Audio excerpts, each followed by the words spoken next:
ఒక రాష్ట్రానికి ముఖ్యమంత్రి అయితే అదే హద్దు. ఇప్పుడు యావత్ భారతావనికి కేంద్ర హోంశాఖ సహాయ మంత్రి అపరిమితమైన అభిమానాన్ని నాకు కనబరిచాడు. చాలు ఇంకేం గావాలి? హైందవ ధర్మానికి కొంత ముప్పు వాటిల్తున్నట్టు కనబడుతుంది. మనం ఇంతకుముందే అనుకున్నట్టుగా. ఈ తిరుపతి లడ్డూ ప్రసాదంలో కల్తీ గావచ్చు, అటు అన్నవరం ప్రసాదంలో ఎలకలు, ఏది జూసినా ఒక ఏదో కనబడుతుంది. ఏంటి గురుగారు? ఏమన్నా పోయే కాలం. అంతేనా? పోయే కాలం. హైందవం ప్రమాదంలో ఉందా? పోయే కాలం. ఎవరైతే చేస్తున్నారో భగవదనుగ్రహానికి గురి కాకపోగా ఆగ్రహానికి గురై ఖచ్చితంగా ఆ పాపాన్ని మూటగట్టుకోవాల్సిందే ఎవరైనా. ఇప్పుడు మీ ద్వారా నేను చాలా స్వచ్ఛమైన మనసుతో అడుగుతున్నా. లడ్డూని కల్తీ, కల్తీ, కల్తీ అని అదే పనిగా మాట్లాడుతున్నారు. అవును. కల్తీ నెయ్యి అంటున్నారు. పంది కొవ్వు అంటున్నారు. ఇంకో ఇదంటున్నారు, అదంటున్నారు. నెయ్యే గాదంటున్నారు ఇప్పుడు. ఇప్పుడు అవన్నీ గాదు. అసలు అవేవీ లేవు. కెమికల్స్ అంటున్నారు. బాత్రూమ్ క్లీన్ చేసే కెమికల్స్ అంటున్నారు.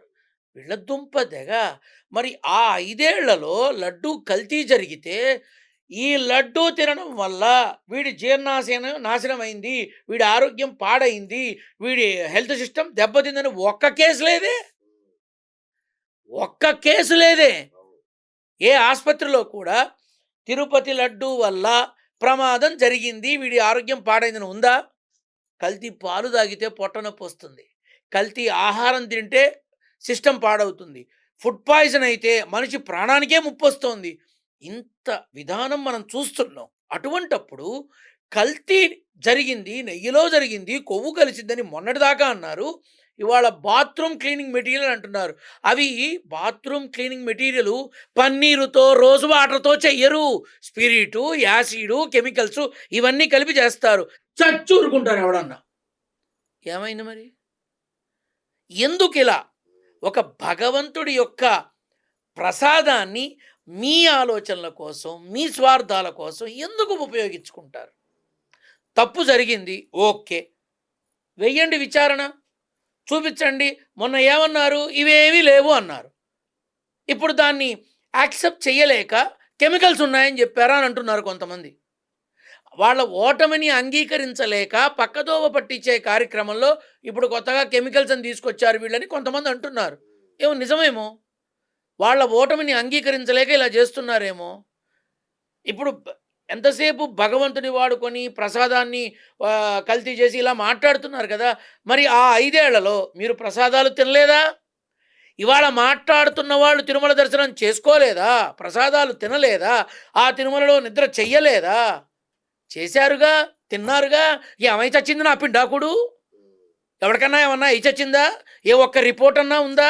లడ్డూ వల్ల వీడు నాశనం అయ్యాడు, లడ్డూ వల్ల ఆరోగ్యం దెబ్బతింది, లడ్డూ వల్ల ఫుడ్ పాయిజన్ అయింది, ఉందా కేసు ఒక్కటన్నా? మరి ఎందుకు వాడుకుంటున్నారు? ఎందుకు నా అభిప్రాయం ఏంటంటే, భగవంతుడి ప్రసాదాన్ని ఇలా రోడ్డు మీదకి తీసుకొచ్చి ఇంకెవరినో బలిపశువుని చేసి మీరు లబ్ధి పొంది బాహ్య ప్రపంచంలో ప్రజల దృష్టిలో మీరేం సందేశం ఇవ్వదలుచుకున్నారు? సరే, ఇది పక్కన పెడదాం. విళదుంపదెగా తిరుమల బాలాజీ లడ్డూ ప్రసాదాన్ని ఆ పోటులో తయారు చేస్తారు, అవునా? ఆ పోటులో తయారు చేశాక కౌంటర్స్లో వితరణ చేస్తారు, అమ్ముతారు. ఆ తర్వాత దాన్ని అన్ని వైపులకి, రాష్ట్రము, దేశం నలువైపులకి పంపిస్తారు. ఎక్కడి నుంచన్నా ఒక్క కంప్లైంట్ ఉందా? లేదు. అంటే జరుగుతున్న పాపం ఏది? వీళ్ళన్న కల్తీ పాపం, ఈ కల్తీ నెయ్యి పాపం, కల్తీ కొవ్వు పాపం, ఆ పాపం, ఈ పాపం, నా పిండాకుడు, నా శార్థం పాపం, ఇవన్నీ జరుగుతుంటే పోటులో తయారు చేసే వాళ్ళలో ఒక్కడన్నా మంచివాడు ఉంటాడుగా? ఒక్కడన్నా అనుకుందాం, ఉంటాడుగా? వాడు చెప్పకుండా ఉంటాడా జరుగుతుంటే? వాడు ప్రపంచానికి తెలియపరచకుండా ఉంటాడా? పోటులో పనిచేసే వాళ్లే కాదు, తిరుమల తిరుపతి దేవస్థానంలో పనిచేసే వాళ్లే కాదు, 100కి 90% భగవంతుని నమ్ముకొని అక్కడికొస్తే బావుండు అని ఎండోమెంట్లో ఎదురు చూసేటటువంటి దేవాదాయ ధర్మాదాయ శాఖలకి, ఆఫ్ రోల్ ఎంప్లాయీస్కి, కాంట్రాక్ట్ ఎంప్లాయీస్కి, మున్సిపల్ ఎంప్లాయీస్కి, మెడికల్ ఎంప్లాయీస్కి, ఎంతోమంది మన టర్మ్లో కొంతన్నా, ముఖ్యంగా పోలీస్ డిపార్ట్మెంట్కి కొంత సమయం అన్నా తిరుమల బాలాజీ సేవ చేసుకుందామని ఆరాటపడి, ఆ స్వామి కోసం, ఆ కలియుగ వైకుంఠనాథుడు వెంకటేశ్వర స్వామి కోసం ఆరాటపడే మనసులు ఉండవా? ఆ స్వామితో నమ్మకం మీద బ్రతుకుతున్న వాళ్ళు ఉండరా? వాళ్ళంతా దుర్మార్గులేనా? వాళ్ళంతా దొంగలేనా? అంటే అందరికీ లంచాలిచ్చి కాముగా ఉండడని చెప్పాడా జగను? కడుపు రగిలిపోతుంది. ఎందుకో తెలుసా? అక్కడ పనిచేసే వాళ్ళంతా దైవాన్ని నమ్ముకొని బ్రతుకుతున్న వాళ్ళు. చెప్పకుండా ఉంటారా? తప్పు జరుగుతుంటే? కాకపోతే నేతిని ఎక్కువ వాడలేదేమో, లడ్డు పటుత్వం తగ్గింది. గట్టిగా ఉండాలి లడ్డు. అది నెయ్యి వల్లే సాధ్యం. నెయ్యి వల్ల సాధ్యం. ఆ నెయ్యి లీటరు కిలో పెట్టాల్సిన చోట అర లీటర్ పెడితే తేడా వస్తుంది. ఇప్పుడు నేనున్నాను, నా భార్యకి నీరసంగా ఉంది, వంకాయ కూర చేయమంటుంది, చక్కగా చేస్తాను. నీకు తెలుసో లేదో, నాకు మా అమ్మ అన్ని రకాలు నేర్పింది. ఎందుకంటే భవిష్యత్తులో వంట చేసుకోవాల్సి వస్తుంది, ఎవడికి తెలుసు, నేర్పింది. నా భార్య చేస్తే అన్ని సమపాలిన విధానంలో ఉంటాయి, చక్కగా ఉంటాయి, అమృతంలో ఉంటుంది, మింగేస్తా. అదే నేను చేశాను అనుకో, ఆ మట్టున నూనె కనబడుతుంది. నాకు మా అమ్మలాగా నూనె కనపడాలి, నూనెలో దేవాలి ఏ కూరైనా. సో అలా ఇప్పుడు అక్కడ వాడకంలో నేతిలో తేడా వస్తే లడ్డు పటుత్వం తగ్గుతుంది, మనం ఇంటికి వచ్చేసరికి చిరిగిపోతుంది. ఇట్లా కొన్ని ఉన్నాయి, అది జరిగింది, అది చాలా జరిగింది. ఖచ్చితంగా జరుగుతాయి.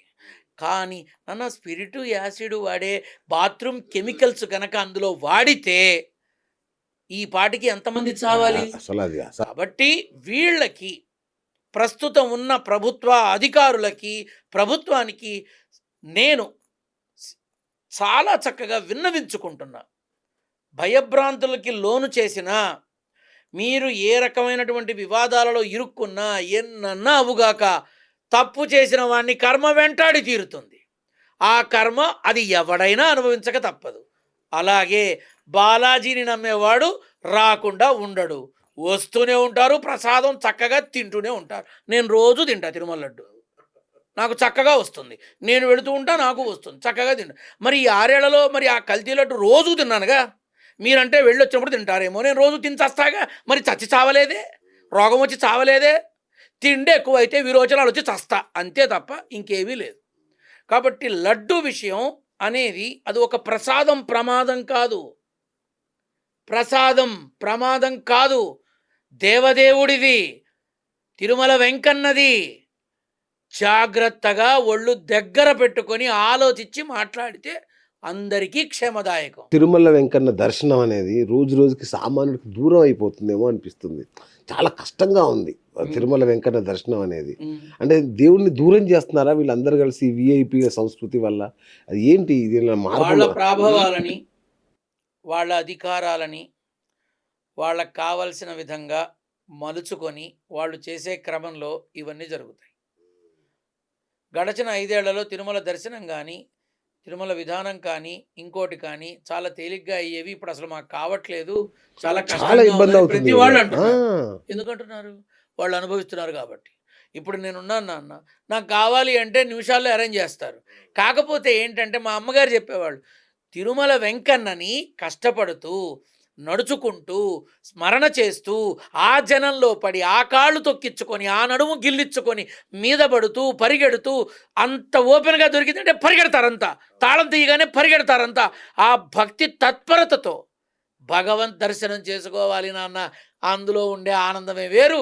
నువ్వు టీవీగా గంజి పెట్టిన బట్టలు వేసుకొని అలా వెళ్ళి ఇలా చూసి బయటకు వచ్చి ఎర్ర వస్త్రం కప్పుకొని అందరికి, ఇది వద్దు నాన్న, ఇది వద్దు. కష్టంతో దర్శనం చేసుకో, పరమాత్ముడు కరుణిస్తాడు, నిన్ను అనుగ్రహిస్తాడు అని చెప్పింది. అదే చేస్తా. ఆ స్థితి ప్రముఖులతో దర్శనం చేసుకునేటప్పుడు కూడా నేను లైన్లో నుంచి వస్తాను, సింహద్వారం దగ్గర కలుస్తాను అని చెప్తా. నేరుగా అవకాశం వచ్చినా ఏ రోజు వెళ్ళాల. అవునా? వెళ్ళలేదు నాన్న. సింహద్వారం గురించి వెళ్ళాలి అంటే దానికి చాలా ఉండాలి. నేనంత పెద్దవాడిని కాదు, గొప్పవాడిని కాదు, హోదా ఉన్నవాడిని కాదు, స్థాయి ఉన్నవాడిని కాదు. సీతమ్మ కొడుకుని, నారసింహుడి బిడ్డని, సగటు మనిషిని. కేవలం ఒక ఆజ్ఞ, నా తల్లి అలా వెళ్ళరా బాగుంటుంది అంది, అలానే వెళుతున్నా. నాతో ప్రముఖులు వచ్చినా మీరు సింహద్వారం దగ్గరికి నేరుగా రండి, నేను ముందుగా వెళ్ళి క్యూ లైన్లో వస్తాను అని చెప్పి అలానే వెళ్ళి అక్కడ కలుస్తా వాళ్ళని, అంతే.